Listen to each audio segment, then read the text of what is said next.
తగిలే రాళ్ళని పునాది చేసి ఎదగాలని, తరిమే వాళ్ళని హితులుగా తలచి ముందుకెళ్ళాలని,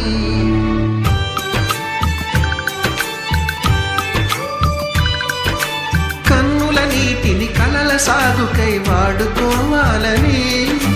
కాచే నిప్పుని ప్రమిదగా మలచి కాంతి పంచాలని, గుండెతో ధైర్యం చెప్పెను, చూపుతో మార్గం చెప్పెను, అడుగుతో గమ్యం చెప్పెను, నేనున్నానని నీకేం కాదని, నిన్నటి రాతని మార్చేస్తానని.